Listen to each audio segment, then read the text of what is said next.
নমস্কার, Binoy Ghosh. Welcome to my education channel. আজকে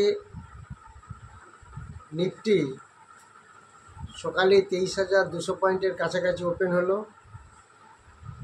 তারপর 23,158 কাছাকাছি লো এলো, তারপর কন্টিনিউয়াসলি ধীরে ধীরে হাইয়ের দিকে গেছে এবং যেটা গতকাল 23,165-তে ক্লোজিং দিয়েছিল তার থেকে এখন অনেকটাই উপরে চলছে।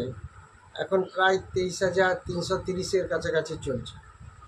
তো আলটিমেটলি সারাদিনে আজকে নিফটি একটু স্ট্রং থাকলো এবং সেই স্ট্রং থাকার ফলে গতকাল যে মার্কেট প্রায় 350 পয়েন্ট পড়ে গেছিলো তার থেকে অনেকটাই একটা ভালো পজিশন পাওয়া গেল আজকে, যেটা আজকে একটা সবাই রিভার্স পজিশন হবে ভেবেছিল, কিন্তু সেটা কোনোরকম কিছু খুব একটা মার্কেট সুযোগ দেয়নি। তো যাই হোক না কেন, এফআইআই যে টানা 6 দিন বাই করেছিল এবং তারপর দুটো দিন এফআইআই একটু সেল করলো, তবে দুটো দিনে প্রায় 10,200 কোটি টাকার মতো এফআইআই সেল করে দিয়েছে। তবে ফিউচারও কিন্তু প্রায় 7,000 কোটি টাকার মতো সেল করেছিল, কিন্তু অপশানে প্রায় 7,000 কোটি টাকার মতো বাই করেছিল গতকাল। তো এফআইআই একটা মিক্সড বাই এবং সেলিং করছে। এফআইআই যদি মাঝে মাঝে অন্তত একটু বাইং করে তাহলে হয়তো আস্তে আস্তে মার্কেট আরও একটু ভালোর দিকে যাবে। তবে ডিআই এখন আমাদের প্রচুর স্ট্রং আছে, সেটা নিয়ে কোনো সন্দেহ নেই। আজকে সেক্টরগুলি আমরা সবই দেখেছি, সবই প্রায় পজিটিভ, নেগেটিভ সেক্টর নেই। সকালের দিকে কিছু কিছু নেগেটিভ ছিল, মার্কেট যত বেলা বেড়েছে তত দেখা গেছে সেক্টরগুলি সব পজিটিভের দিকে চলে গেছে। সবথেকে প্রচুর বেড়েছে রিয়েলিটি, 3.5-4% মতো বেড়েছে। এফএমসিজিও আজকে বেশ 1%-এর উপরে বেড়েছে। তারপর ফার্মা সেক্টর প্রচুর বেড়েছে। সব সেক্টরগুলি কিন্তু একটু বেশ ভালো পজিশনে আছে। নিফটিকে যে স্টকগুলি মেনলি বাড়িয়েছে, যেটা আমরা পুলার্স অ্যান্ড ড্র্যাগার্স বলি, সে পুলার্সের মধ্যে এইচডিএফসি ব্যাঙ্ক সবথেকে একটা আজকে হাইস্ট পয়েন্ট পেয়েছে এবং তারপর আছে আইসিআইসিআই ব্যাঙ্ক, ইনফোসিস, তারপরে টাইটান আছে, এয়ারটেল আছে। এই সমস্ত স্টকগুলি আজকে নিফটিকে পুলার্স হিসাবে বাড়িয়েছে।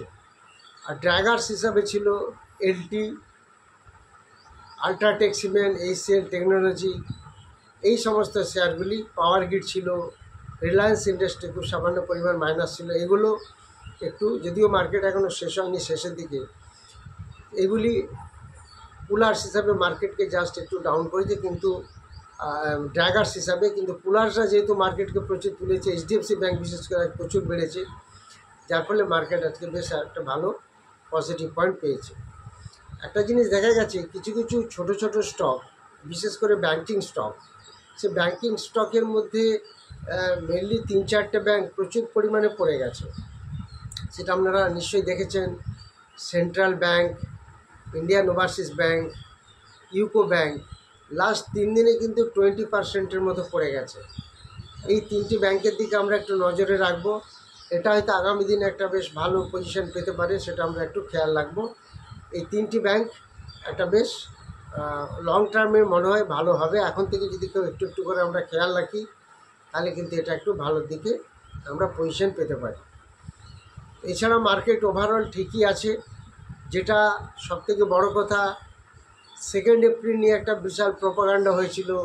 কেউ বলে মার্কেট লোয়ার সার্কিট হয়ে যাবে, কেউ বলে মার্কেট একদম এত ডাউন হবে যে চিন্তা করা যায় না, ক্র্যাশ হতেই থাকবে।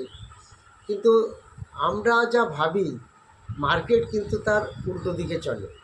তো আলটিমেটলি মার্কেটকে প্রেডিক্ট করা এত সোজা না, এবং ইন্ডিয়ান ডিআইআই যা স্ট্রং আছে সেটা খুব ডিফিকাল্ট মার্কেটকে প্রেডিক্ট করা। এফআই যতই ডাউন করার চেষ্টা করুক, ডিআইআই কিন্তু সেটা ডাউন করতে দেয় না। ডিআইআই যথেষ্ট স্ট্রং। সো আলটিমেটলি এই 2 তারিখের প্রপাগান্ডা একদম পুরো রিভার্স হয়ে গেল। মার্কেট তো পড়লই না, উল্টে অনেক সুন্দরভাবে বেড়ে গেল। তো এইভাবে যদি মার্কেট চলে তাহলে আমাদের দিক দিয়ে কোনো প্রবলেম নেই। মার্কেট সাধারণ রিটেলাররা যা ভাবে মার্কেট কিন্তু তার ঠিক উল্টো দিকে চলে, এটা মনে রাখবেন। মার্কেটকে প্রেডিক্ট করা এত সম্ভব নয়। আর ওয়ার্ল্ড মার্কেট তো একটা মিক্সড ট্রেন্ডে চলছে। ওয়ার্ল্ড মার্কেটে, ইউরোপিয়ান মার্কেটে একটু, 3টি মার্কেটে এখন একটু সামান্য পরিমাণ নেগেটিভে আছে। আর ডাও সামান্য পরিমাণ নেগেটিভ, 22 পয়েন্টের মতো মনে হয় এরকম। ন্যাসড্যাক এবং S&P দুটোই পজিটিভে আছে। ওয়ার্ল্ড মার্কেট খুব একটা নেগেটিভ বা পজিটিভ নেই, মোটামুটি একটা মিক্সড ট্রেন্ডে আছে। তো সমস্ত দিক দিয়ে বিচার করলে মার্কেটের পজিশান ঠিকই আছে, অত প্রবলেম নেই। তো যাই হোক না কেন, সময়ই বলবে কি হবে না হবে। আর যারা কমেন্ট সেকশনে কমেন্ট করছেন তারা কমেন্ট করবেন। আজকে একটু অসুবিধা থাকার জন্য আমি কমেন্টগুলি বলতে পারলাম না। আপনারা আবার কমেন্ট দিতে থাকুন, সেগুলি আমি আপনাদের আবার বলে দেবো। যারা 6 এপ্রিল নেক্সট ব্যাচ শুরু হচ্ছে এই রবিবার, অফলাইন ব্যাচে যারা ইন্টারেস্টেড তারা ক্লাস করতে পারেন। হোয়াটসঅ্যাপে ভয়েস রেকর্ডিং করে পাঠাতে পারেন, বা হোয়াটসঅ্যাপ করবেন, ফোন করবেন না। আর যারা কমেন্ট সেকশনে কমেন্ট দিতে চান তারা কমেন্ট দিয়ে দেবেন, সেগুলো আমি পরের ভিডিওতে আবার বলে দেবো। যারা ভিডিওটি নতুন দেখছেন অবশ্যই লাইক করুন, সাবস্ক্রাইব করুন এবং প্রত্যেকের মধ্যে শেয়ার করুন। Thank you very much for watching my video.